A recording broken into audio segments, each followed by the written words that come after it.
तो झंडा ले जा रहे हैं सर घर घर, ये इससे क्या फ़ायदा मिलेगा आम आदमी को? नहीं, उससे तो कुछ फ़ायदा नहीं मिलना, उससे खाली अपने अपने आप को देशभक्त साबित कर रहे हैं कि हम देशभक्त हैं, हम झंडे को बहुत प्यार करते हैं, हम संविधान को बहुत प्यार करते हैं, जबकि उलट उसमें ये संविधान को ख़त्म कर रहे हैं। और भी तिरंगे झंडे को ख़त्म करना है तो उनका सबसे पहले काम है।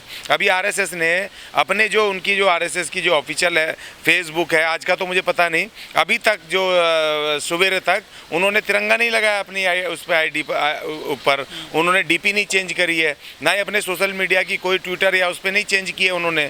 और दूसरी बात ये कि जब आप सबके उस पर झंडे लगवा रहे हो घरों पे, कह रहे हो कि सब घर पे लगाओ, तो भाई आप आरएसएस के जितने मुख्यालय हैं दिल्ली में भी और नागपुर में भी, तो सबसे पहले तो वहाँ पर बनता है, उन पर लगना चाहिए तिरंगा झंडा।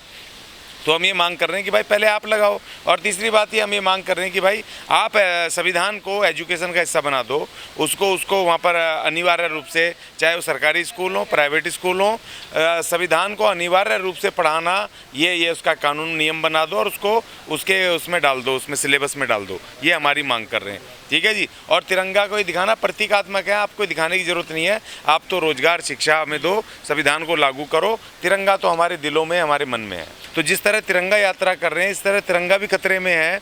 और जिस तरीके से ये अपनी जो भी बातें बोलते हैं, निजीकरण, प्राइवेटाइजेशन, देश को बेचने की तमाम नीतियाँ आगे बढ़ रही हैं, और इन तमाम नीतियों से सबसे ज़्यादा नुकसान इस देश के SC ST का हो रहा है। क्योंकि जब ये प्राइवेटाइजेशन करेंगे और किसी भी चीज़ का, चाहे एजुकेशन का, चाहे वो अपना इस्टेब्लिशमेंट जो इतने सरकारी संस्थाएं सब, तो उसमें नौकरी और शिक्षा किसकी जानी है? SC STs की जानी है। रिजर्वेशन SC STs का ख़त्म होना है। उसमें जो प्रॉफिट्स आने थे, उसके जो सरकारी संस्थानों का राजस्व आना था, वो निजी लालाओं के हाथ में जाएगा, तो आपका उनका हिस्सा भी मारा जाएगा। जो उनको एनुअल, जो उनके लिए SC ST कंपोनेंट प्लान के लिए पैसा आता है, एजुकेशन के लिए, हायर एजुकेशन के लिए पैसा आता है, उनके डेवलपमेंट के लिए, उनके विकास के लिए और उनके घर बनाने के लिए, उनके इलाकों को बेहतर लिविंग स्टैंडर्ड करने के लिए, जितने भी यहाँ तक कि साफ पीने के पानी के लिए भी वो पैसा होता है, तो वो पैसा कहाँ से आएगा? जब लालाओं की जेब में चला जाएगा। तो अब ये उसमें से हमारा हिस्सा कहाँ से मिलेगा? यही साजिश है कि जिन जिन रास्तों से SC STs का जो विकास हो रहे हैं, चाहे वो रिजर्वेशन के माध्यम से हो, चाहे वो बजट के माध्यम से हो, उन सबको ख़त्म करो, जिससे कि ना रहेगा बांस, ना बजेगी बांसुरी। और हमारे जितने 131 सांसद प्रतिनिधि बैठे हैं, या 500 से अधिक जो हमारे विधायक बैठे हैं विधानसभाओं में अलग अलग पूरे देश की, वो तमाम इससे बेखबर हैं। वो अपनी अपनी पार्टियों की गुलामी कर रहे हैं, और पार्टियों की जो नीतियाँ आती हैं, जो रूलिंग पार्टी हैं, तो उसमें जो हमारे लोग हैं वो उस पर विरोध नहीं कर रहे हैं। तो इस वजह से SC ST के सामने बहुत विकट खतरा पैदा हो गया है।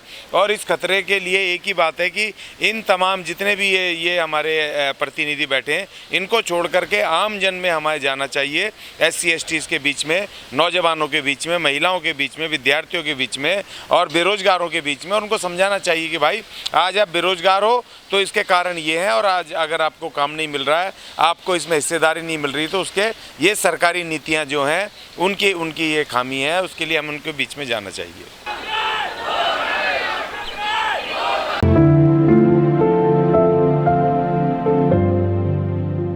देखिए, ये सिर्फ प्रतीक हैं कि लोगों को गुमराह करने के लिए कि हमने झंडा सब घर घर में पहुंचा दिया, झंडा यात्रा निकाल दी, या हमने अपना आज़ादी का प्रतीक मना रहे हैं, अमृत महोत्सव मना रहे हैं।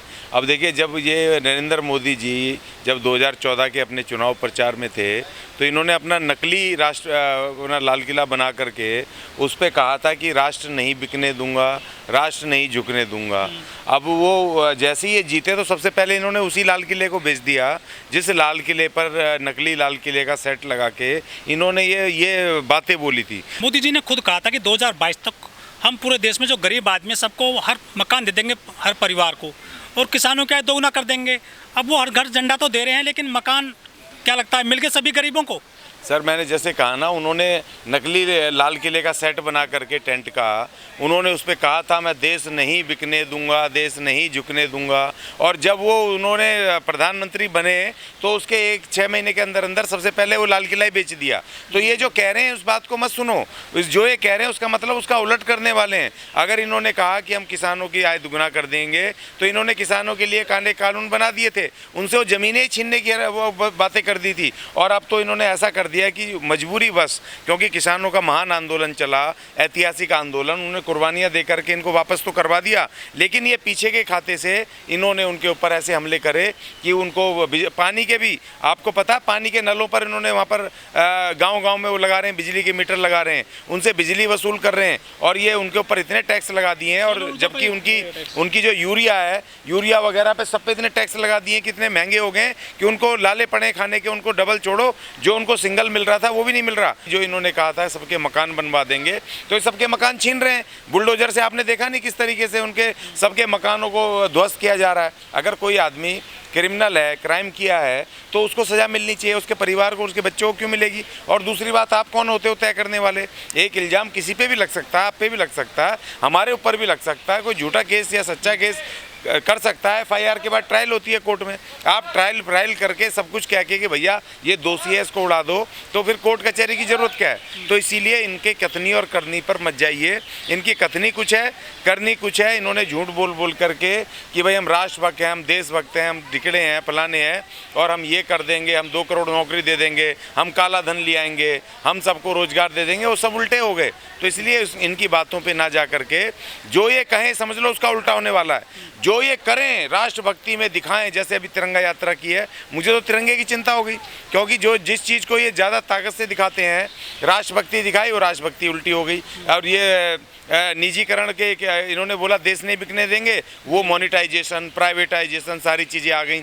इन्होंने कहा घर बनाएंगे, वो घर तोड़ने शुरू कर दिए। अब तिरंगे के खतरा हो गया कि कहीं तिरंगे को ये यात्रा निकाली है इन्होंने, घर घर तिरंगा लगा के। अब जैसा इनका कर्नाटक के उन्होंने कहा था एक विधायक ने अभी 1 महीने पहले, हमने उसका विरोध भी किया था कि तिरंगा हटाओ और उस पर वो लगाओ, भगवा लगाओ, तो कहीं ये भगवे ना लगा दें तिरंगे को दिखा करके। तो अभी खतरा बहुत बड़ा है। जो ये कहें समझ लो उसका उल्टा है, जो ये दिखाएं समझ लो कि उसके पीछे कुछ और चल रहा है। तो इनकी बातों पे विश्वास नहीं करना, बिल्कुल ये एक्सपोज हो गया। और कल राहुल गांधी ने कह दिया है कि इस देश में डेमोक्रेसी खत्म हो गई है। तो इसीलिए जब विपक्ष का, अपोजिशन का लीडर इस तरह से कह रहा है, तो उसमें कुछ ना कुछ मायने जरूर होंगे। लेकिन देश में फिर से फिल्मों का विरोध होने लग गया है। जो फिल्म आई है आमिर खान की, उसको लेकर विरोध हो रहा है, आम लोग विरोध कर रहे हैं उसका। देखिए, आम लोग नहीं कर रहे हैं, एक खास विचारधारा के लोग उसका विरोध कर रहे हैं। अब होना ये चाहिए कि जो खास विचारधारा के लोग कर रहे हैं उनको करने दें, लेकिन जो दूसरे लोग हैं, जो भारत के नागरिक हैं, जो इस डेमोक्रेसी में विश्वास रखते हैं और जो समझते हैं कि फिल्मों में व्यवसाय और व्यक्तिगत जीवन में फ़र्क होता है, तो उनको फिल्म देखनी चाहिए, इनको मुँह तोड़ जवाब देना चाहिए कि आपके हिसाब से नहीं चलेगा ये देश डेमोक्रेसी से चलेगा। और देश में जो भी कायदे का सेंसर बोर्ड ने पास किए ना पिक्चर हो, तो तुम कौन होते हो विरोध करने वाले? तो जो भी विरोध कर रहे हैं करें, लेकिन वो खास विचारधारा के लोग हैं जो टारगेट कर रहे हैं ऐसे लोगों को जो कि इस देश में इन राजनीतिक दलों का, ये जो पार्टी बैठी है, इसका कहीं ना किसी रूप में विरोध कर रहे हैं, या ये समझते हैं कि ये हमारे विरोध में आ सकते हैं, तो उनको टारगेट कर रहे हैं ईडी के माध्यम से, उसके माध्यम से बहिष्कार करके।